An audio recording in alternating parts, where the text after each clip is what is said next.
Hi everyone and welcome to PCS नियुक्ति path.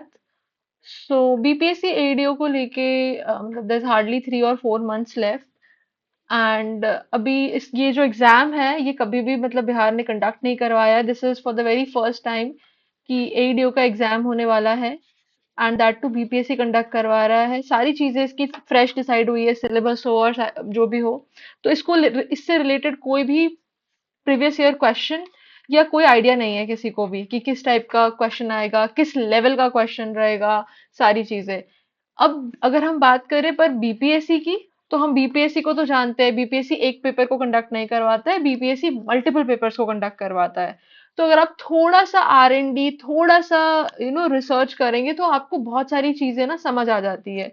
तो वैसा ही कुछ रिसर्च मैंने आज किया है एंड मुझे ये समझ आया है, मैंने ये देखा कि जो आपका वाइस प्रिंसिपल आईटीआई का पेपर हुआ था, ये देख लो, ये आपका जो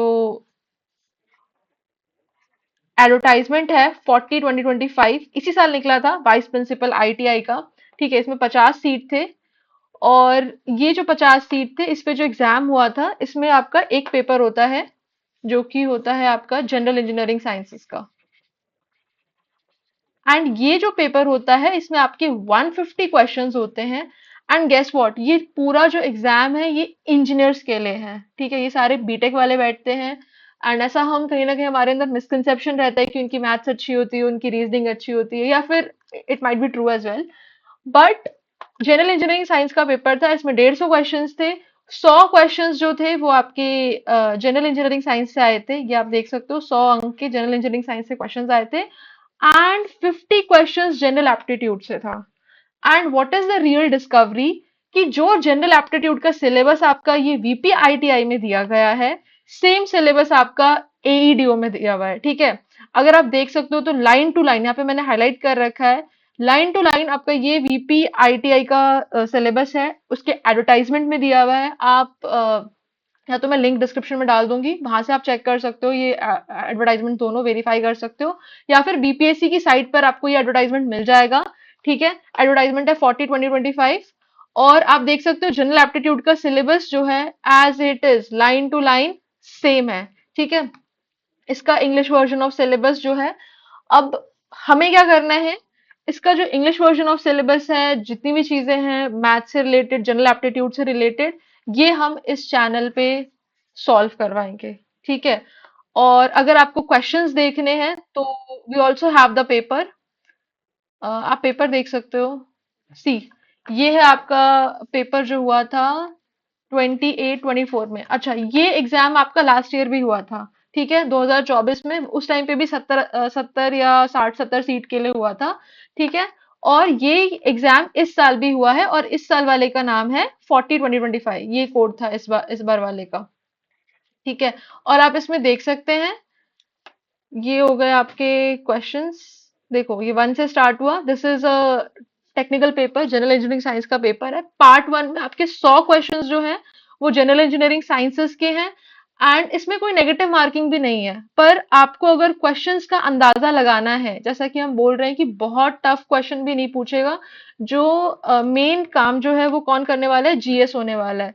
ये देखो, जनरल एप्टीट्यूड के क्वेश्चंस है ये 50 क्वेश्चंस आपको यहाँ से जनरल एप्टीट्यूड के मिल जाएंगे एंड ये वही क्वेश्चंस है। हाँ, ये रहे, यहाँ से 101 से ये क्वेश्चंस कहीं ना कहीं इस बार भी, क्योंकि सिलेबस सेम है दोनों ही एडवर्टाइजमेंट्स का, तो कहीं ना कहीं बीपीएससी का भी जो पेपर है वो इसी स्तर का रहेगा, इसी इसी टाइप के जो है क्वेश्चंस बनने वाले हैं। तो ये क्वेश्चन पेपर भी आपको मैं टेलीग्राम ग्रुप में डाल दूंगी हमारे, वहां से आपको ये मिल जाएगा। सिमिलरली ये इस साल का पेपर है 40/2025। ठीक है, इसमें कोई नेगेटिव मार्किंग भी नहीं है, 50 क्वेश्चंस है। फिर इस तरह का पेपर है, और पता है आपको इसका, अगर आप देखोगे तो इसका लेवल जो था ये लेवल 9 का पेपर है। जो वाइस प्रिंसिपल आईटीआई से जो भी नियुक्त होके जाएंगे वो लेवल 9 की सैलरी उठाएंगे, और एडीओ का पेपर लेवल 5 का है। No matter, no worries, but आपका जो भी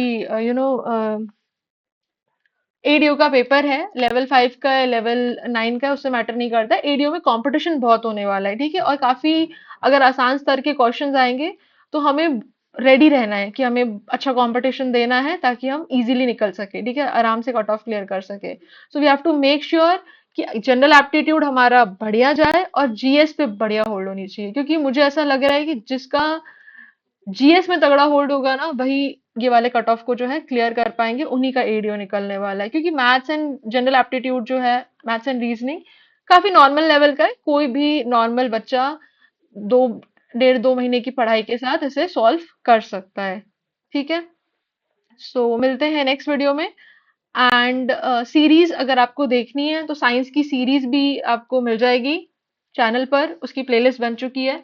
फिजिक्स कवर करवा दिया है, 6 to 8 एनसीईआरटी, क्योंकि एनसीईआरटी स्किप करना बेवकूफी होगी, क्योंकि हम देख रहे हैं अभी बीपीएससी में जो चेंज हो रहा है सिलेबस, साइंस को लेके जो टफनेस बढ़ाई जा रही है, तो एनसीईआरटी पे स्टिक करना बहुत जरूरी है। इसके बाद हम लोग 9 to 10 की एनसीईआरटी भी करेंगे। और जनरल एप्टीट्यूड को लेकर भी नंबर सिस्टम के ऊपर आपको वीडियो थोड़े टाइम में मिल जाएगा। So stay tuned and like, subscribe और टेलीग्राम को ज्वाइन कर लो जाके। Thank you. जय हिंद।